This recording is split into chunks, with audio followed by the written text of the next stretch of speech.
Touhou Project is a prolific series of shmups that started on the PC 98 back in 1997. Over the next 26 years, there's been one breakout game, an action game, 6 fighting games, and 23 bullet hells, with another one coming out this month, apparently. That is what the Steam page says as of writing this. Just a quick update, so Touhou 19 actually came out while editing this? If you don't know what Touhou is, you're wrong. You do know, you either don't know that you know, or associate it entirely with porn and are too embarrassed to admit that you jack into cartoon girls. Fucking coward. Touhou isn't just the games made by Zune. There are countless fan games, fan art, and fan albums.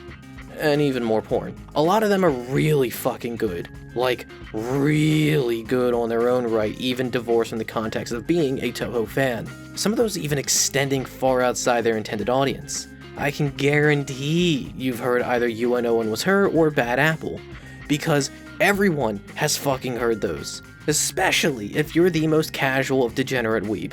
Thankfully, Touhou's creator Zune isn't litigious with his IP as he comes from an independent background. He's been there. He gets the doujin and fan scene. Because of that, he's cool with people just casually using and abusing his IP as if it were cheap horror, which means anyone and everyone has made some Touhou fan work. That Touhou bike gets around and a lot of people have taken a ride. That's why there's so much of that shit out there. It's fair to say most people are secondaries to Touhou, and that's fine. I get it. Shmups are fucking hard, man. As much as I like them, I'm straight ass at them. And Touhou and bullet hells in general have a reputation for just being brutal, which probably keeps people away. But the good thing is, Touhou isn't exclusively the games. There's tons of official print works if you're just interested in the characters, story, and world of Touhou. No games need attached. But maybe still think about the games. They're good. I like them. One such print work being the manga, Silent Sinner in Blue.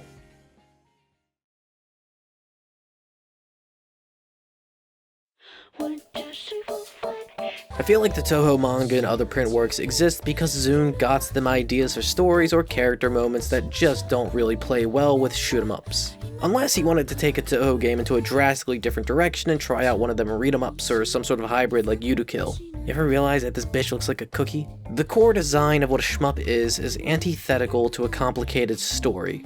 Bullet hells are meant to be condensed packages of high intensity.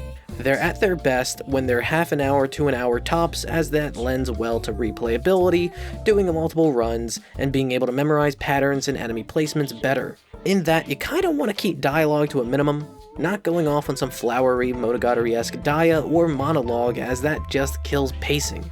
Hell, that's why most of Touhou's stories are in the fucking manuals anyway, and not even in the games themselves. Shit, man, the first game to have any in-game explanation as to what the hell is going on is 10 Desires, the 13th game, and even then it's just one fucking paragraph. A vague one at that. The hell am I supposed to do with this shit?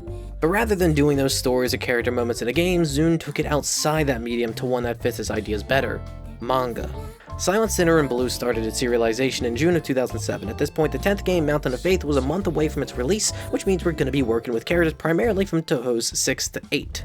Silent Sinner was also the beginning of the Touhou Bougetsushou series of print works. Bougetsushou translating to Ephemeral Moon Vignette, so we're gonna be dealing with moon bitches and moon shit. Silent Sinner opens up with Yukari up to some shit. Bitch be plotting. She's having Ron go around Gensokyo to send out some feelers to see if anyone wants to join in whatever she's got cooking. That's right, it is time to go to war with the moon. Again! Fuck the moon. You ever look at the moon and felt like kicking its shit in? Always knew that thing was a piece of shit. And the people on it are even worse. Somehow this isn't the first Lunar War, and somehow Yukari lost that first one, which is insane to think about. How the hell does Yukari, the yokai with the power of gaps as a concept, even lose? That shit seems busted. Moon's OP, please nerf. Man, the moon must be so shit that you got rabbits running away from it. So apparently the moon is filled with rabbits who have to enact out some guy's punishment for all eternity by repeatedly pounding out an elixir, which, yeah, that sounds like some shit I'd run away from too. But she also brings news about some unrest going down in Moon Society with the possibility of a rebellion. Man, the moon's so cool, how come there's unrest, huh? At this point, all the key Gensokyo members are introduced. Yukari wants to fuck with the moon, Raymond was told to train her powers to summon gods by Yukari, Aiden is looking to protect those in the lunar capital by using the runaway moon rabbit as a messenger, Yuko is told to keep an eye on the Scarlet Devil Mansion for now, and the Scarlet Devil crew is looking to build a rocket ship. Man, what a rickety piece of shit. That shit looks jury-rigged and jank as fuck. There's no fucking way they're not gonna die instantaneously with it being, I don't know, fucking wooden. There's no way this rocket could make it to the moon. And yet, Aiden looks at that death trap and claims it's perfect. Bitch, please. That ship is a fire hazard, not a hazard to the moon. I'm convinced she's on some sort of drug. Probably one she made. But goddamn, why does everyone look so fucking squishy? So none of the Touhou manga are drawn by Zune, and while I'm sure he's capable of doing the art for the manga, I'm sure he wants his manga to look like, manga? So Zune's here to fill the writer's role while Aki Ada was enlisted to fill the artist's. The way she draws all the girls makes them cute as hell and looking like they've got the consistency of a marshmallow. Her art style has a soft and playful vibe to it, one that lends itself to the story with how laid back and goofy it can be. Given the laid back nature of Silent Sinner, I think the best part about it is just hanging out with the characters and seeing what they're up to. Whenever these characters meet in games, they're always hostile towards each other because if they don't, then there's no boss fight. But here, when there's no overt threat going down, these characters are just living life, casually going about their day. It gives a look into what life is like for some of the citizens of Gensokyo and what they're like when they're not at each other's throats. Reimu just kinda maintains the shrine doing shrine maiden work, Marissa hangs out with Reimu doing no work, but it's the Scarlet Devil crew that are the real stars of this show. Romilia's and Patchouly's enthusiasm for the spaceship shit is infectious as hell. The cut from the conversation between her and Ron where Remy is giving off airs of a mob boss, sounding almost disinterested and above this whole scheme of Yukari's to her in front of a shoddily built shit ship is hilarious. The act of turning the page to see what that fucking disaster is, in and of itself, the punchline is Patchy's trying to justify why it's a flying coffin. Though I'm sure Remy might actually like the idea of a flying coffin. She'd probably think that'd be sick. It's a death trap and an OSHA violation waiting to happen. Then she's all like, nah, I was actually super into the moon plan, but I just wanted to beat Yukari to the moon. Like a spiteful bitch. I love her. And seeing Patchy smile when shit's popping off in the spaceship is surprisingly going well brings joy to my heart. She's adorable. All the while Sakuya is being so fucking airheaded, looking at this inefficient death trap made of fucking wood as if that'll help in space filled with a hotel's worth of furniture, and all she cares about is, oh cool, we can have tea in here. I feel like a lot of fan work will depict Sakuya way more seriously than she actually is. She's a lot more laid back than a lot of her fan portrayals take her for when it shows that she's really not all that uptight. And when the spaceship is all finished and almost ready for takeoff, the Scarlet Devil Mansion hosts a christening party to not only celebrate its frankly unbelievable completion, but to also give it a name. I like this chapter a lot. It's always nice to see alternate outfits on characters who you usually only see wearing the one getup, as if it's the only thing in their wardrobe or it's the only outfit they've got, which would be sad. But it's not their only outfit. This chapter shows off some of the more wintry and party attire of the cast. Though Reimu is wearing mostly the same thing, she's dropped the ascot and large ribbon for a more frilly button-down front and a nice hat. Yomu's dressed up looking real warm looking. I've always liked the look of cold weather clothing. I think it looks so comfy and Yomu especially is fitting that description. But whereas this group is wearing largely the same aesthetic and style of clothing, Remy's got something drastically different going on. She's got a dark top with a poofy skirt. Not gonna lie, I think the top is cute, but the skirt's kinda ruining it for me. I prefer her standard attire to this. With all the preparation done, all that's left is the blast off. Holy shit, High Chair Amelia is so fucking cute! She looks so fucking smug. I love it. How do they keep managing to make Romelia more likable in this? One crash landing later and... Wait, if you really thought getting to the moon was gonna go well, you'd be fucking stupid. But hey, not as stupid as these girls, especially Sakuya over here. She's all like, the plan was to get vampires on the moon, and we did that. Why think about what comes after that? Who gives a shit that we can't even get home? It's surprising how carefree she can be. And this is where the Lunarians show up to ruin the day. Okay, look, ask most people on their opinions on the Watatskis, that being Yorihime and Toyohime, and they'll say, I don't like them. And I'm not a dissenting opinion on this one. One of the big issues about the moon and moon culture in Touhou is that they're so up their own ass about purity and the earth being filled with filth and sin. A bit racist much. And no one likes a racist. And the moon is presented as being so fucking advanced that there's no fucking way to beat them. The hell do they got? Some fucking rope? Well, that's some impressive shit right there. Good for fucking them. Of the two Watatsuki sisters, you don't really see Toyohime as much as Yorihime in this story, as Yorihime is the one sent to deal with the Scarlet Devil crew, Reimu, and Marissa, and it's here that you'll learn that Yorihime has the same abilities as Reimu, being able to summon up gods.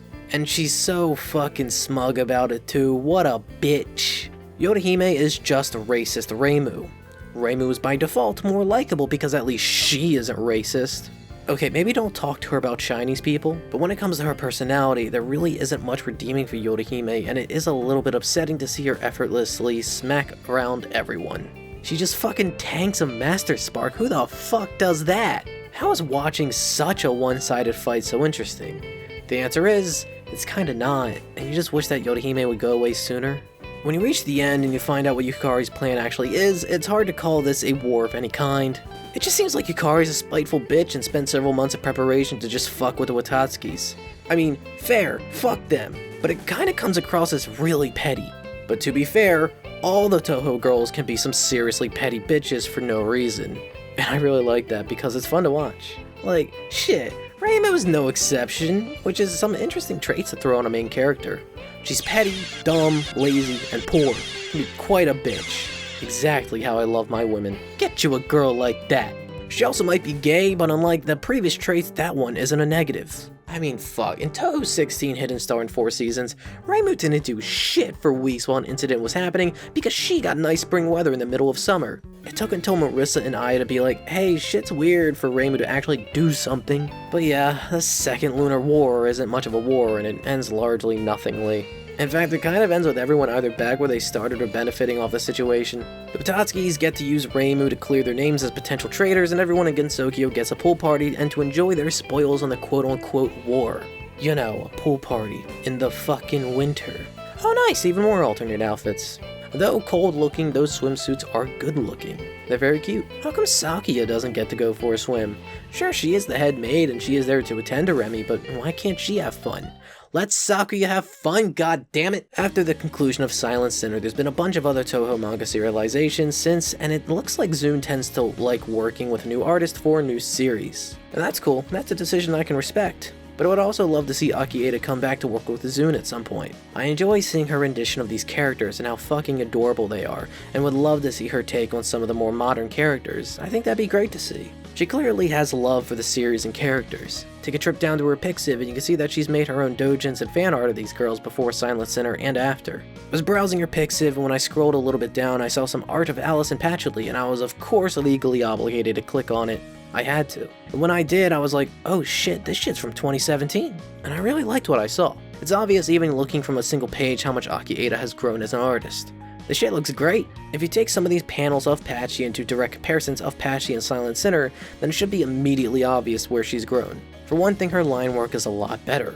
In Silent Sinner, there is the occasional panel where a character looks a bit wobbly. I think these panels can act as some prime examples. The thing that stands out to me the most are the ghosts. They're weirdly polygonal and almost look crumpled with how jagged and straight their lines are. Compare it to ZUN's art of Yomu, and they should be made to look much rounder and fluffier than that. Though, when that look is applied to the characters, it does add a layer of charm and adorableness to them. Just look at Yuyuko looking so fucking cute down there. Taking it back to the doujin and just looking at the line work and things look a lot more polished. I think what also helps with that is that the characters are drawn more detailed on average than they are in Silent Sinner. Patchy's hair has a lot more detail in it with the addition of layers to it, but also her ribbons are actually fucking distinguishable. In Silent Sinner, all her ribbons are all the same solid color, but in Akieda's doujin, there are different shades and one is even striped. And this is consistent between the panels, which is nice. But Yukari's clothes got some major glow-ups. Her dress in this doujin is drawn with a lot more folds and bunching than it is in Silent Sinner, and between that and the shading going on, it creates a much greater feeling of three-dimensionality. She feels more present and like she's actually taking up space in the world in these panels she's in. It feels like her dress just fits better rather than having poofy as fuck shoulders. This rendition of Yukari looks a lot nicer. Though when I did say it would be nice to see Akieda's drawings of more recent Touhou characters, I do still stand by that in an official capacity, but at the very least, there are doujins of hers where you do see newer characters like those from Legacy of Lunatic Kingdom. God damn does a casual Hikati and Junko look fucking cute. It should also be obvious that if you read her doujins that she likes her Touhou girls gay as fuck. Love wins! I'd say some of the biggest strengths Silent Sinner has going for it is both its length and attitude. This manga is a very laid-back approach to Touhou, which gives it a unique tone compared to other Touhou works, especially the games. The stakes are low, it's mostly characters just hanging out, and there really isn't any large-scale conflicts or incidents going on. This gives the characters room to breathe and show off their personalities for a good bit, and the short length of Silent Sinner helps out when it comes to enjoying this tone. It's only 21 chapters, that's short as hell! You can easily read through Silent Sinner in a single sitting, and in that single sitting, get all you would need out of it. If this were 50 chapters long, 100 chapters, or even longer, I think that this would eventually drag on and get stale without more conflict going on in the story. But with its brief length, Silent Sinner is able to tell its story without overstaying any welcome. Silent Sinner in Blue is a fun read that is fun with its characters.